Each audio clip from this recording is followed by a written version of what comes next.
안녕하세요, 멘터스입니다. 우리는 간혹 정확히 이유 모를 불안감이 들 때가 있습니다. 일도 하던 대로 열심히 하는데 뭔가 찝찝한 불안감입니다. 내가 뭔가 놓치고 있는 것이 있나? 느낌이 쎄한데 안 좋은 일이 일어나면 어떡하지? 답답하고 불안한데 뭘까? 이런 불안감 말이죠. 하지만 이런 불안감은 아주 자연스러운 현상입니다. 우리는 그렇게 발전해 왔으니까요. 예를 들어 천성이 낙천적인 사슴이 풀을 뜯고 있습니다. 풀이 너무 맛있기에 고개를 들 틈이 없죠. 이런 사슴들은 사자한테 사냥당하기 쉽습니다. 반면에 걱정이 많은 사슴이 있습니다. 그래서 풀을 뜯어먹다가 수시로 고개를 들고 다시 풀을 뜯습니다. 이런 사슴들은 이제 생존하기 용이합니다. 그래서 우리는 원시 생활 때부터 자연스럽게 걱정을 하도록 발전해 왔습니다. 시간이 흘러 어느새 인공지능의 4차 산업혁명까지 경험하면서 환경과 기술은 눈부시게 발전했지만 여전히 자꾸 드는 걱정과 불안감이 싫습니다. 그러다 보니 요즘 이런 걱정과 불안감을 없애기 위해 쇼츠나 릴스 등 짧은 콘텐츠들이 대세가 되고 있죠. 이런 걱정과 불안에 어떻게 대처해야 좋은 결과가 있을까요? 그리고 부자들은 보통 어떻게 대응할까요? 부자들은 자연스러운 걱정과 불안이 들 때 몰입을 합니다. 그리고 그 경험은 아주 강한 즐거움을 줍니다.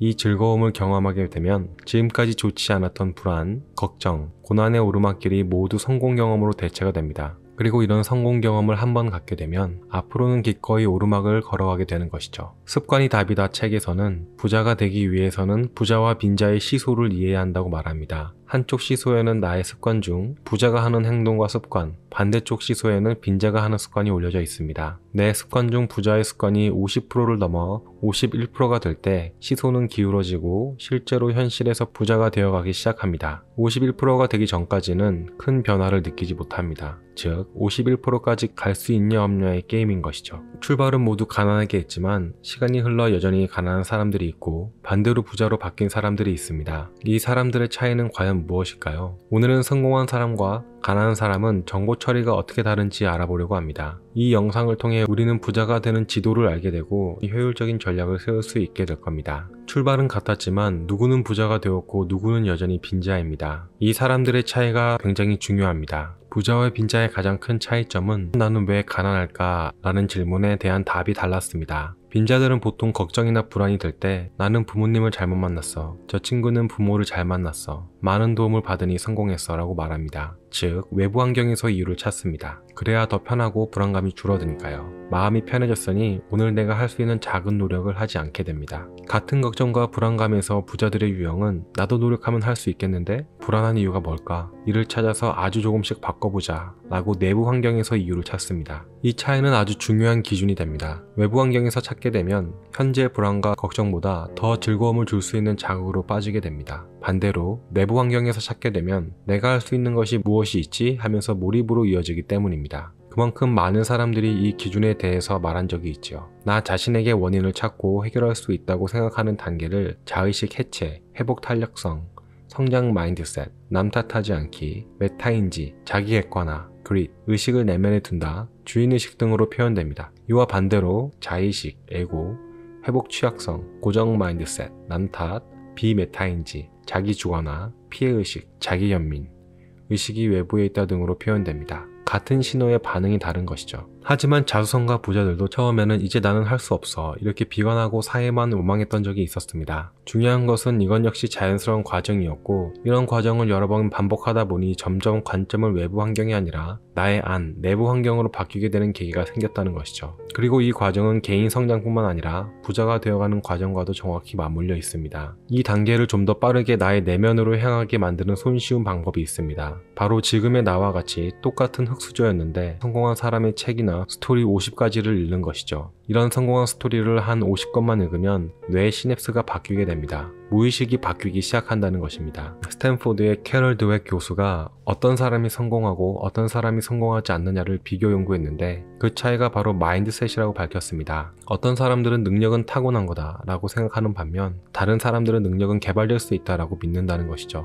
능력과 실력이 노력하면 얼마든지 개발될 수 있다고 믿는 사람은 성장 마인드셋, 타고난 것이라 노력해도 소용없다라고 생각하는 사람을 고정 마인드셋이라고 불렀습니다. 물론 예상하는 바와 같이 성장 마인드셋을 가진 사람들이 모두 성공을 한 사람들이었습니다. 1950년대부터 1970년대에 걸쳐 20년간 심리학자 에미 워너와 루스 스미스가 실시한 또 다른 연구가 있습니다. 하와이의 카우아이 섬은 아주 극한 환경임에도 성공한 사람들이 많이 배출된 사실을 기반으로 이곳의 어린이들이 어떻게 역경을 극복하고 성공적으로 성장하는지에 집중한 연구였습니다. 이 연구 결과는 회복 탄력성이었습니다. 카우아이 섬에서 태어난 698명의 아이들을 대상으로 연구를 진행했고, 이 아이들 중 상당수는 빈곤, 부모의 정신질환, 가정 내 학대 등과 같은 심각한 역경에 노출되어 있었습니다. 연구 결과 상황이 어려워도 어린 시절 가족 중에 누군가가 격려하고 너는 잘할 수 있어, 너는 성공할 거야, 이렇게 누군가가 사랑을 듬뿍 주고 격려한 경우에는 회복 탄력성이 만들어졌습니다. 이 아이들이 성인이 되었을 때 사회적, 감정적, 정신적으로 성공적인 삶을 영위하고 있었습니다. 이들은 어려움을 극복하고 건강한 성인으로 성장한 것이죠. 이 연구는 회복 탄력성이 타고난 특성이 아니라 시간이 지나면서 개발될 수 있는 후천적 능력임을 증명했습니다. 또 다른 연구가가 있습니다. 펜실베니아 대학의 안젤라 더크워크 교수는 그릿이라는 책을 썼습니다. 군사학교의 신병들, 교사들, 그리고 철자 경연대회 참가자들을 연구하여 그들의 성공이 단순히 재능이나 IQ에 의존한 것이 아니라 장기적인 목표에 대한 지속적인 헌신과 인내, 즉 그릿에 의해 결정적 영향을 받았다는 것을 밝혀냈습니다. 그러니까 성공한 사람들의 공통점은 끈질긴 끈기라고 할 수 있습니다. 이것만 있으면 모두가 성공하게 되었다는 것이죠. 이 모든 스토리들의 결론은 성공의 자질은 후천적이라는 것입니다. 성공과 부자의 공통점인 후천적인 노력은 그럼 정확히 무엇을 말하는 것일까요? 바로 아까 언급했던 몰입입니다. 걱정이나 불안이 올라올 때 도파민을 분비해 즐거움으로 만드는 방법이 두 가지가 있습니다. 첫 번째는 불안보다 더 강한 자극입니다. 걱정과 불안보다 더 큰 자극을 찾게 되면 이 불편함보다 더 많은 도파민이 분비되어 즐거움을 느낄 수 있게 됩니다. 예를 들어 자극적인 영상, 더 자극적인 영화나 콘텐츠를 찾게 되죠. 두 번째는 몰입입니다. 이 몰입의 순간에도 도파민이 분비되어 편안함과 안정감, 즐거움을 느낍니다. 자극을 통한 즐거움과 몰입을 통한 즐거움은 양과 질적 측면에서 크게 다르지 않습니다. 하지만 자극을 통한 즐거움을 추구하는 길은 이 다음이 없습니다. 그래서 더 자극적인 것, 더 강한 것을 찾는 방법밖에 없습니다. 즉, 더 큰 차원의 즐거움으로 이어지지 않는 막다른 골목인 것이죠. 하지만 반복되는 몰입은 결국 성취라는 길로 열려 있습니다. 성취의 순간에는 질적, 양적으로 수십 배는 더 강한 즐거움을 느끼게 되죠. 그리고 작은 성취를 느끼게 되면 그 전의 모든 과정들이 성공 정보로 대체됩니다. 성공한다는 것은 우리의 본능은 내리막길을 원하는데 우리가 성취하고 싶은 것은 오르막길인 것이죠. 그리고 실제로 성취를 이뤄냈을 때 오르막길이 아닌 즐거운 길로 기억한다는 것입니다. 우리 뇌는 우리가 어떤 경험을 하든 계산을 합니다. 고통이 얼마나 심했고 즐거움이 얼마나 강했는지를 뇌의 편도체라는 곳에서 계산을 합니다. 감정적으로 처리되어 나오죠. 그리고 이것을 전두엽에 저장합니다. 그러면 이제 가장 고통을 최소화하고 즐거움을 증가시키는 방향으로 행동을 하는 것입니다. 이것을 우리는 본능이라고 부르고 이렇게 가는 것이 습관이 됩니다. 나도 모르게 내리막길을 가려고 하는 것이죠. 오르막길을 가려고 하는 순간 편도체에서 고통을 계산합니다. 오르막길이 싫은 겁니다. 그런데 오르막길을 올라 성취를 해 아주 좋은 경험, 굉장히 강한 즐거움을 경험하면 이 오르막길에 대한 기억은 성공 경험으로 대체가 됩니다. 한 가지 예로 주말에 등산을 하는 사람들이 많습니다. 땀을 뻘뻘 흘리면서 오르막길을 가는 거죠. 도대체 시간 쓰고 에너지를 쓰면서 왜 그럴까요? 오르막은 힘들지만 산의 정상에 올라 시원한 바람을 맞고 확 트인 풍경을 보면서 기분이 아주 즐겁다는 것을 경험한 것입니다. 올라가는 과정은 실제로 힘들지만 그 다음 성취를 경험했기 때문에 오르막길은 힘듦이 아닌 즐거운 길로 기억하는 것이죠. 그러니까 산행을 하는 것이 즐겁습니다. 땀을 뻘뻘 흘리는 오르막길이지만 힘들지가 않습니다. 즐거운 경험으로 대체되어 있으니까요. 어떤 오르막길이든지 기꺼이 간다라는 겁니다. 불안이라는 같은 느낌이 들었지만 부자는 열린 길에 몰입을 찾았고 빈자는 닫힌 길에 자극을 찾았습니다. 부자들은 지금 내가 실패라고 생각하는 수많은 과정들도 몰입의 과정을 통해 성취하고 결국 모두 즐거운 과정으로 치환해버린 것입니다.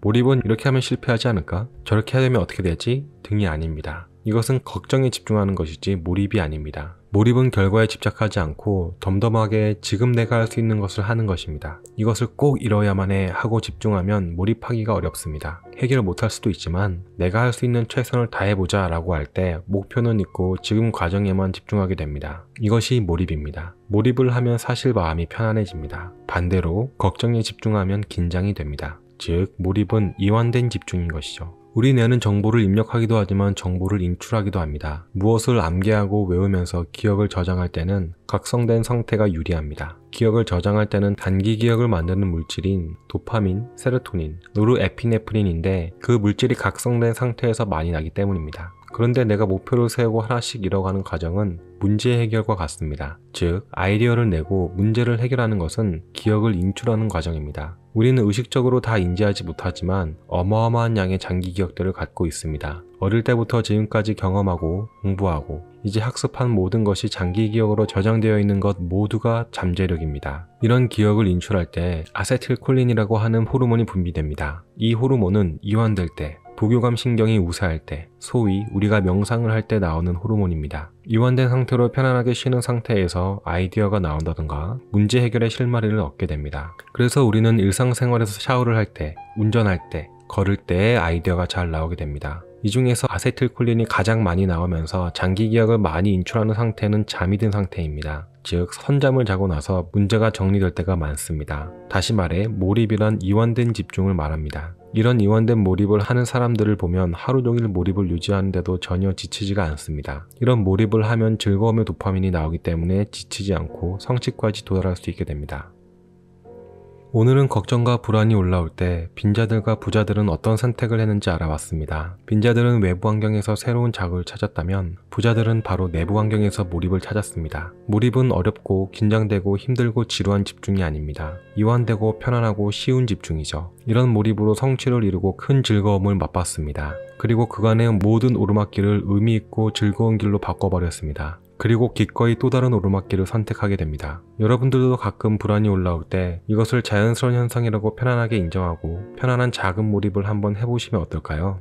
어렵지 않습니다. 어깨 힘을 쭉 빼고 호흡을 편안하게 내쉬면서 지금 내가 할 수 있는 일이 뭐지? 생각을 하고 떠오르는 것을 이완된 상태로 하나씩 해보는 것이죠. 조금씩 재미있고 즐거운 느낌이 들면서 몰입하는 줄도 모르고 몰입을 하고 있을 거예요.